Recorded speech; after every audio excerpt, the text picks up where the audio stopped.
Coinbase, the big publicly traded US crypto exchange, is readying the launch of new Base blockchain later today. The new network, technically a layer 2 blockchain built atop Ethereum, is expected to immediately vault into a top ranks of rival projects. Even before to its official public debut, there was already $133 million of deposits locked into apps and protocols on the new Base network. According to the crypto analysis firm Dune, that amount of total value locked, or TVL, a common metric for evaluating blockchains and protocols, is enough to rank Base as the 5th biggest layer 2 blockchain.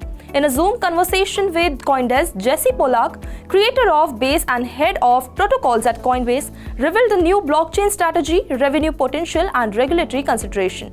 A key point of Pollak emphasized, no publicly traded company has ever launched its own blockchain, so there is no playbook for how to go about it. Coinbase started in 2012 before Ethereum, before smart contracts is a place to buy and sell Bitcoin, Pollak informed. Over the last decade, it's expanded, adding more currencies to facilitate buy and sell. Investors could save, stake, borrow, and lend. Meanwhile, Coinbase ensured adherence to stricter norm it has set for itself before launching the new Layer 2 blockchain. Marathon Digital, one of the largest Bitcoin miners in North America, disappointed investors by reporting below expected top and bottom lines in its second quarter earnings report on Tuesday. The miner reported an adjusted loss per share of $0.13 on revenues of $81.8 million compared to FactSet analyst estimates for a loss of $0.06 on revenues of $83.4 million. Shares of Marathon were roughly flat at $15.73 in after-hours trading on Tuesday. Marathon shares are up almost 360% this year as the price of Bitcoin has surged. After a strong start to the year, we accelerated our progress in the second quarter by significantly growing our hash rate and improving our efficiency, said Fred Thiel, Marathon's chairman and CEO, in a press release. The company gained $23.4 million on the sale of Bitcoin in the quarter as it sold 63% of Bitcoin produced in the quarter to fund operating costs. Marathon also benefited from lower impairment charges in the quarter of $8.4 million, down from $131.6 million in the year-ago quarter as Bitcoin prices rose in the quarter.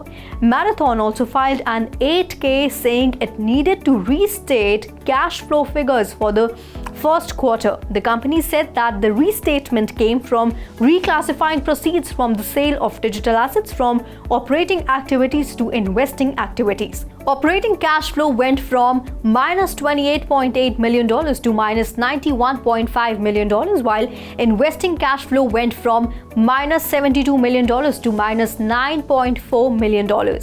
Marathon recently solidified its position as the world's largest publicly traded Bitcoin miner by self-mining hash rate, reporting 17.7 exahash per second of operational computing power on the Bitcoin network in June. It increased its production of Bitcoin in May through the use of proprietary software. The US Federal Reserve is expanding the purview of its supervisory program, which keeps an eye on US banks doing business with the cryptocurrency and blockchain sector. The Novel Activities Supervision Program, which intends to restrict specific crypto-related activities and promote a more level playing field for banks engaged in serving the digital asset market, was launched following a Federal Reserve Board statement on August 8.